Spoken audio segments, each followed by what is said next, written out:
Assisi. Bye-bye, lagi.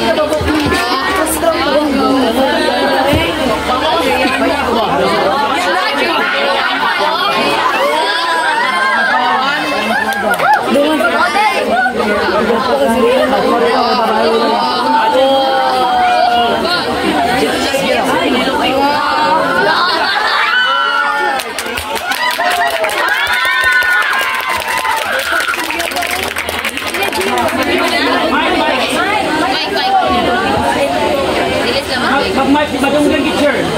Bilang ka sa Masabtan yun. Mag-mark. Panahon lang na to. Pasagdi sila. Sabi lang, isa nila. Lagi lang siya. Kailangan ko. Batal din may Sabi ko, ang iyong punong lakad, di ba? Kusga lang. Ng apat na manunan, nalubuanin sa sabing yaman ang masasagana at nalubuanin sa sabing talino ang mas mahalaga. Ano nga bang anong mas mahalaga? Yaman ba o talino? Kanilang pagtatalitan ang bangsang pinag-ito. Kanilang palakpak sa kanila.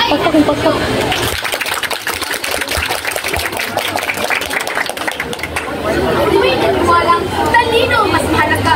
Talino ang kamalagkitian, hindi mananakaw ng iba. Ang yaman ay magkakamit kung ang talino kang talaga. Ngunit hindi mo makuha ang talino kahit marami kang pesa. Maraming dahil nagbisira ng yaman. Dahil saan? Sa kawalan ng tulungan. Ginagawa bawat kaibigan. Ulit tayong pera sa walang kasukan. Ang may pera, ang siyang laging pinapandagay. Bakit sabihin, pinaniniwala ko. At pagdating sa kaibigan, ay hindi siya nagpapala. Kapag marami ng pera, o ikaw ay mayaman. Maraming sarap ang iyong matitikman. Pagpipilihan, bawat pagpipilihan. Bahay, kotse, at ibang pang karangyaan. Ang lahat ng iyong sinabi, puro material lamang. Ang kaibigan ko yung pinagin, nais sa iyong pera. Ang iyong pinagmalaki, puro karangyan. Pinalinaw mo lang sa lahat na ang utak kung walang naman. Nalito ang tao, nais maging matalino. Nais nilang mataas sa buhay at mahal. Kapag mahalaga ang yaman, ay ito ang nais na lahat ng tao. Muli po ang nagbabaligon ng hindi ko sarili ang mga Pilipinis, Pinoy, sa kampuan. Sa kumanig na ba kayo? Sa yaman o talino? Sa kanilang salitan, tunay ako namamangha. Hindi na konten, ay hindi mo pa magawa. At ang nais ng pagkakasama, kaya pagkakayan at iluswita. Hindi lahat ng tao nais na yumaman. Mayroon pa rin mas gusto ang buhay na kasalaman. Ngunit ang pagiging matalino, lahat ng tao yan. Kaya nga nagpatayo ng eskwelahan ang mga mayayaman.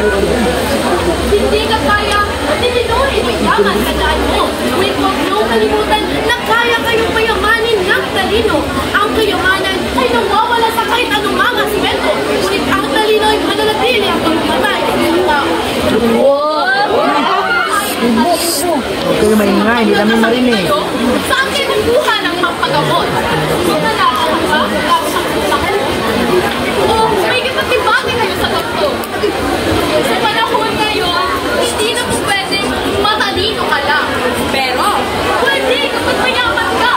Dahil hindi ka po pwedeng ilang. Kapag mayaman ka, kaya na ka mga matatalino. Alagaan mo lamang. Kayamanan ang mas mahalaga. Tanggapin man o sa hindi ng mga tao, matalino lang. Hindi pwede lang ang mga matalino. Kapag kakasakit sila, di nila kailangan ng doktor. Matalino ang mga doktor, matalino rin sila.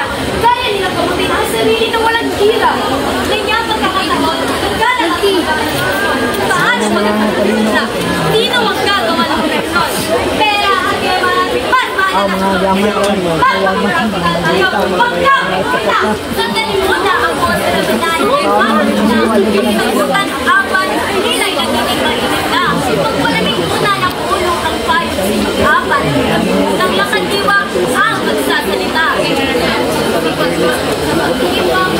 Ako'y nasinila ang sinawa ang balik ng awa.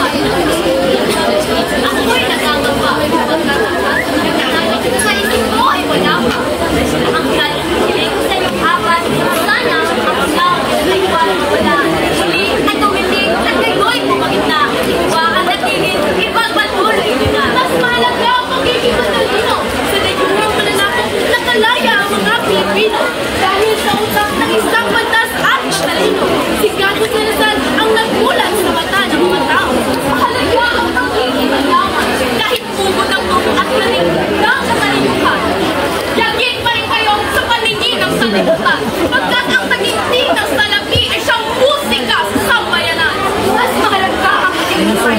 At marami ang nagkakalam. Dahil na matalinong tao, ang mayamang walang alam. Mayamang, puro kamamahan, madaling maloko ng iba. Ngunit, hindi mo kayang lukuin ang matalinong may pinag-aralan. Bakit kaya natin mo ba? Ay dami ang mga tao. Bakit ang nagla na ang tao?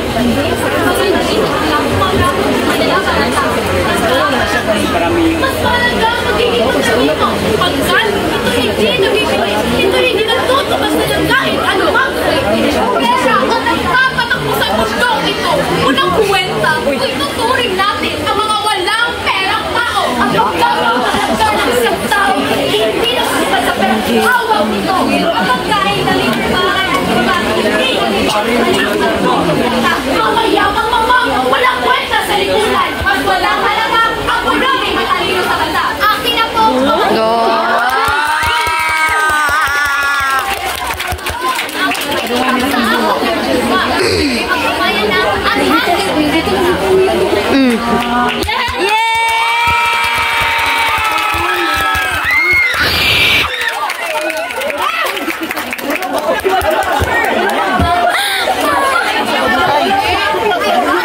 Francis mo? Yes, ma'am. Tayo na mga kwarta ha.